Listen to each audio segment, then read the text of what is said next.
You know any more on Melton at this point? No, don't know anything.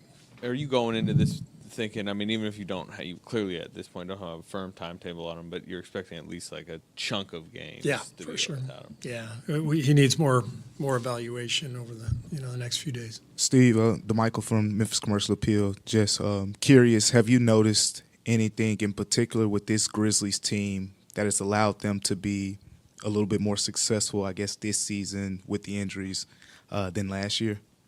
Well, they're playing so hard. I've always admired the Grizzlies organization for the way they've developed players, the way they've drafted, how hard they play. They beat us last year in Memphis without anybody, and so Taylor does a great job. And every game, they're coming after you. So that's been built into the culture there. And I just think they got good players. They got better players this year than they did last year. So despite the injuries to their key guys, they're still top 10 in both offense and defense. They're playing fast. I think they're number one in the league in pace. They crash the offensive glass. They put a lot of pressure on you. And so we can't let our guard down tonight just because, Ja's out. And, we know the drill against these guys. We have great respect for them. What's it like coaching against Scottie Pippen Jr., given your history with his dad? Yeah, I don't know. I guess I'll find out tonight. But it is strange now. But he's not the first, son of a former teammate or opponent that I've coached against. This is just a sign of how old I am now, more than anything. Steve, is it safe to assume that Kyle's okay tonight? Kyle, yeah, he should be good to go. Okay, and is it safe to assume that you're ready to give us your lineup? No, it's never safe to assume that. So, good try, Monty. That was good. There was a report today about possible tweaks to the All-Star game when it comes here in February. I don't know if you saw that. Possibly. I'm blissfully not on Twitter. That was sort of my point, was how much attention have you paid to that in the past? How much does it need something, do you think? I mean, obviously it's relevant because it's here this year. The idea, or the story by Shams was about the league discussing the possibility of dividing the All-Stars into 3 teams and then taking the winner of the Rising Stars game and making it a 4-team tournament, basically. Any thoughts? No. Is that fair? Or am I required to answer that question? Since it's here, you think it's a great idea? It's a great idea. It's a great idea. Our fans are going to love it. Yeah. Steve, that first homestand you were speaking about, taking you guys' emphasis of taking care of the ball, and also it seems like that's been, the turnovers have been down, and also the still sharing the ball the way and moving it the way you want to. Have you been pleased with that progress? Yeah, we're more organized this year, and I give our younger coaches a lot of credit.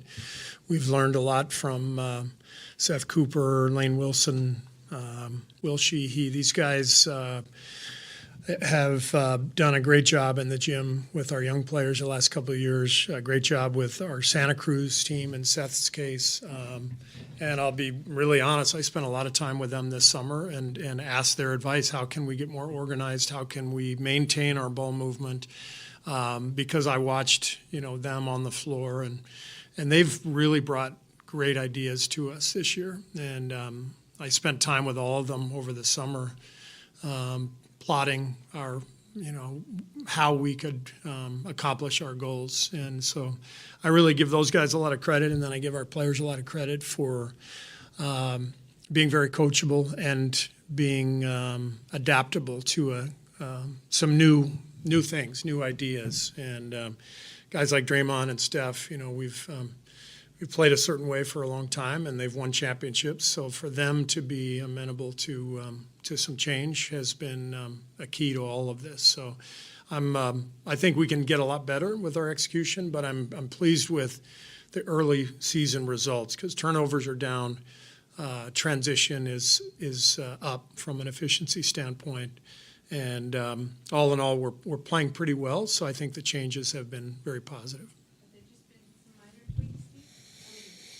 It's mainly getting organized. I think in the past we've been a team that played out of chaos a lot. We've always loved to move the ball. We're always going to be a ball movement team. I just think we're getting to space better and then operating from those positions better. So even though you still see the ball movement and the pace, I think you see fewer difficult passes. You guys wrote about the play in Boston where Steph, threw it deep, and I called a timeout and yelled at him because it was a turnover. And so I've really tried to hold Steph and Draymond accountable for those types of decisions where in the past I maybe didn't mind them as much because if we could generate pace and live with a few turnovers, it was really positive. But it's no longer the case. Everybody else is playing fast too, and so we're just more organized and in better spots to avoid risky plays.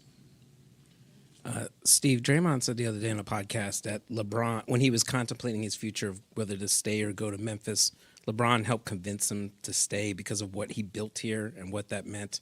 Did you ever think or wonder what it would have been like to not have Draymond, and especially him going to a team like Memphis, the way they're built, especially the way Draymond's playing right now defensively? Well, I talked to Draymond when he was going through that process of free agency, and so I did think a little bit about it, but ultimately I wanted him back for obvious reasons. I mean, he's still one of the great defenders in the league, one of the all-time great defenders, and impacts winning the way he does. So that would have had to have been a sign and trade, and frankly, we weren't interested. I know I wasn't, so it never, even though they were interested, it would have had to be a collaboration. He wasn't an unrestricted free agent, so it worked out as it was supposed to work out. He's meant to be a Warrior for life. But Jemski's been kind of quiet, really. Most of this early season. How would you just kind of diagnose his play right now? I think the last two games there's been some indecision. First time I've seen that from him since maybe early last season. It happens to everybody during the course of the year. You just get into a little bit of a rut. I know what Brandon is about, and I expect him to come out with a lot of fire tonight, a lot of energy. I want him firing away when he's open. He's at his best when he's super aggressive, and I think he'll come out aggressively tonight. You guys are never going to get to the free throw line a ton, be at the top of the league as far as that goes, but your percentage is pretty low this year, obviously. How do you as a team... If you consider dead last, no. I was trying to ease a little bit. That's really my a judgment call. Yeah. Just as a team, how do improvements come with that? Obviously, Steph is Steph, but and just how do you how important is maximizing on those few opportunities you guys do get at the line? Huge. It's huge. I mean, the other night it almost cost us the game, and it's a great question. How do you coach that?